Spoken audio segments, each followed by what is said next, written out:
and gentlemen, are you ready? The guy I'm about to call on stage is one of the greatest comedians that I've ever met. This guy is funny. He's been on TV. You know him, you love him, he's funny. He comes from a family of a legendary comedian. His father was a comedian. So, put your hands together for one of the funniest guys that I've ever met, JB, aka Masanduku Junior!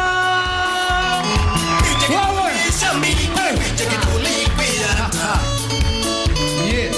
Kukonda na Vini. Ati Kukonda. Wait, Vini Chibukizi, who are you to judge? Who is who are you to judge? Ati nimekonda. Have you seen how short this guy is? This, you know, let me tell you, it's advantageous to be tall. You know, when you're tall, people think you see far. So even you go for an interview, the boss tells you, where do you see this company in the next 10 years? Sasa ukiwa mfupi kama huyu, unauliza, boss, where do you think this company was 5 years ago? Tulianzia wapi? Let me tell you, being tall is nice. When you're tall, ladies long for you. You know, when short people are busy running short of ideas and having short-term goals, you are there and you see far. You know, being tall is very prestigious. It's a good thing. But also being short is fine. You know, when you're short, men, do you have short men in the house? Now it's nice. When you're short, it's good because you tell a girl, baby, I look up to you. When I grow up, I want to be just like you. So it's fine. It's fine. Personally, I'm a slim guy. Na tunapitia mashida, yeah, as slim people, the references people make to us. You know, I go somewhere and somebody tells me, you know, there are slim chances of you being funny tonight. You know, there is a thin line between love and hate. You know, that's fine. But the problem is, I'm that line. Imagine being that line. Now here people like you, here people hate you. I'm just that line. It's not easy, but it has its advantages. Mimi, mali nimepitia, huwezi toshea. It has its advantages being slim. But I need to be big. I need to be big. When I grow up, I want to be fat. No. Wait. You know, that's hate speech. Not fat. I'd like to be horizontally exaggerated. When I grow up, I want to be horizontally exaggerated. You know, big people get big checks. You know, they drive big cars. They think big. You know, if I was a big person, you'd probably call my name twice. Like JB. You know, like Miguna. Miguna is a big guy. You can't call him Miguna. You can't. You have to call him Miguna because this is a big guy writing big books and doing big escapes. You know, Miguna is a big, you know, Miguna. This guy, I love this guy. He reminds me of the days, you know, when you're in high school, then you tell someone, okay, if you're a man, cross this line. Cross. Then they cross. You have crossed. Cross this one. It's the same thing as telling people, come baby, come. Then you run to a stream. That's Miguna. This guy, he's a big guy. You know, he's changed the way we communicate. Previously, I used to tell my girlfriend, you know, come baby, come. But nowadays, I just say, Miguna, and she knows what I mean. She knows where I'm coming from. You know, this guy has changed the way we communicate. Even ukishtuka nowadays, you say, OMG, Miguna. You know, this guy has changed the way we communicate. He's all over. You making jokes about him. Ati jinga ni kusema double M ni Miguna. You know, I wish you even make jokes about this. Is a big guy doing big things. You know, even he's changed the system.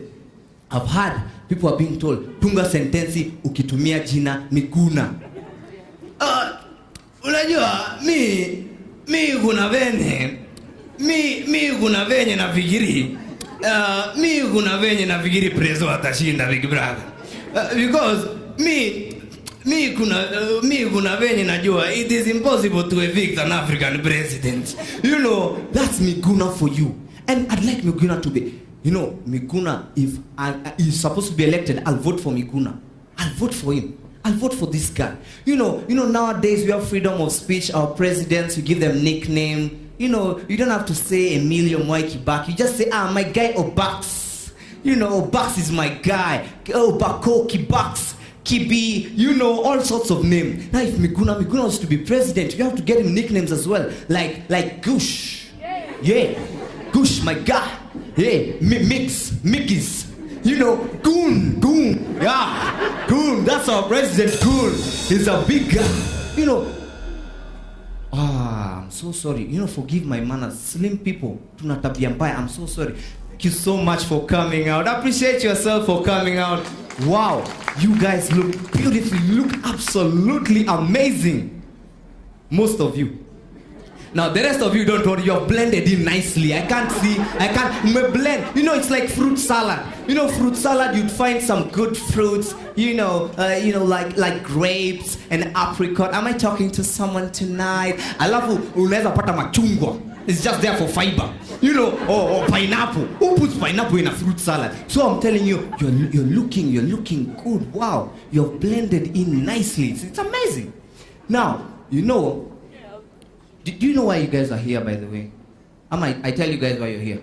Now, you are here today, yeah? So that together we can celebrate my father. No, I'm not selfish. I'm not. No, so if you are a dad, or you need to celebrate your dad, just celebrate your dad. You know, women have taken everything. You know, KWFT, Women's Day, Valentine's, Mother's Day, Girls' Day, Save the Girl Child Day. Every day, any day that ends with wives for ladies. So today, men, today I just want us to have 2 hours. So appreciate yourself if you're a man. You know,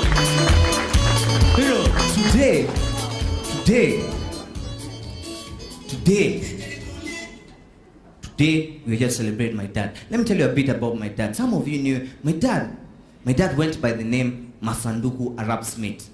Right? Now, I don't know why he called himself Masanduku Arap Smith. His real name was Sami Kimani. So I don't get the relevance with Masanduku Arap Smith. But it's okay. That's his name. That's his name. That was his stage. Now, my father was an interesting guy. What my father did, he researched, and he was told that in Kenya, the life expectancy of a normal Kenyan is 40 years. So my dad, when it was 40 years, my dad said, you know, my time has come. You said normal Kenyan, 40 years, fine, it's time. It's time for me to let go and let the other generation come through. My father, you know, he taught me about letting go. You know, Kenyans, the problem you have is letting go. You never let go. Yani you vote for someone, akikalia hiyo kiti, anaozea hapo, anakaa kwa hiyo kiti, anakaa. Yani, he doesn't look the same na his currency. You know, even you can be arrested for money laundering. Unakuja na noti, unaambiwa, we, kichana hii noti ulitoa wapi? No, who is this? This is not the president. Does he look like this guy? Huyu ni kijana, huyo ni mzee. Hii pesa ni ya kujitengenezea. You know, unakaa kwa kiti unaoza. Mpaka the day you leave, people throw a big bash. They go to a place like, where do you throw? Like Uhuru Park. You go to Uhuru Park and you start singing Yote Yawezekana. You know, because guys are like, my father was not a Yote Yawezekana kind of a guy. He used to let go. You know, letting go. Kenyans, let go of your fake phones before we take them from you. Just let go.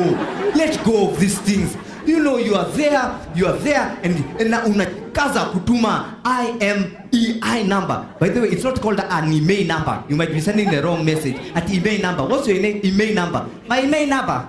My email number is like 3 times a day. That's my email number. Wait, it's not an email number. You're sending the wrong message. It's like IMEI number. And you know, when you send this text message, you get a reply.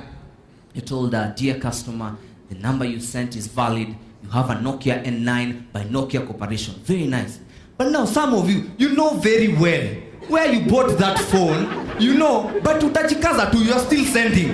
You are still sending. So when these guys reply, they tell you, surely customer, surely. You know, there's no way an iPhone can go for 3,999 surely. So just invest in a good phone. But you know, letting go. You know, letting go. It's time to let go. Man, if your wife is battering you, let go. Let go. You know, like this guy in Nyeri. You remember the guy in Nyeri? The guy, Ule, yeah, now he's doing posters for Sengenge Ngombe. You know him? You know that guy? That guy said, you know, it's time and I'm ready to remarry. Well, I mean, what's the worst that could happen? So, yeah, this guy decided he's going to remarry. And, you know, because he let go.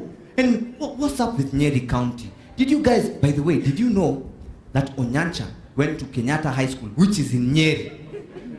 And the other day, there was this guy in Nyeri. who cooked his friend. Literally, as in alimpika, he was supper. He was part of the meal. You can imagine walking with this guy, you're going home. Anasema, hey, eka maji ugali, niko na nyama nakuja. Hey, I'm feeling it's crazy. Kenyans, just let go. Let go, let go. Be like my father. You know, my father said, you know, it's 40 years, it's time for me to let go. Now there's something interesting.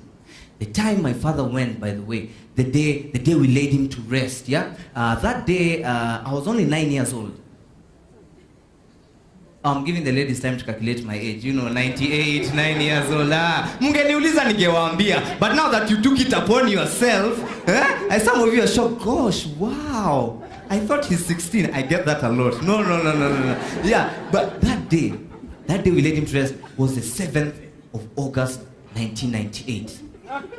I'm serious. Isn't that a familiar day? You know, and now, let me tell you, my father's funeral, Ilija. Wow. What? Nikama ya Jordan as I totally put it together. You know, I don't know the thing about Kenyans. Your funeral, let me tell you, they will come, all of them. It's like they're confirming you're gone. They even come to view. Yeah, Nisa. Arusi, they don't come for the wedding, but they line up to confirm. Yeah, it's him. I knew this guy. And now he's gone. Let me tell you, that funeral was full, packed to the brim. Now, when guys came back, they were told, you know, when you guys went for that funeral, there was a blast. Imagine, there was a blast just here. And you know, everyone works in downtown. You know, it's okay. You can have your offices here, Koinange, lakini utenda kununua weave downtown. So everyone goes downtown. You know, and these guys, you know, these are 1,000 people who are saying, they were confessing. These guys are confessing and saying, you know what, if I hadn't gone for that funeral, wow, I would have been one of them. Now, what I'm saying is, this guy, my father, rescued thousands of people when he was dead. Imagine what this guy did when he was alive. Huh? Isn't this guy someone to celebrate tonight?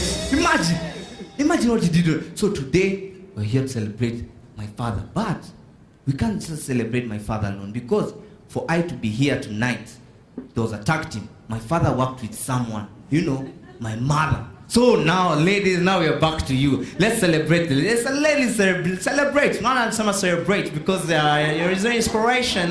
The ladies are inspirational until, you know, I can change my accent, man. You know, celebrate the ladies. Because my mother, imagine, just like any other mother, for 9 months, carried me without apologizing.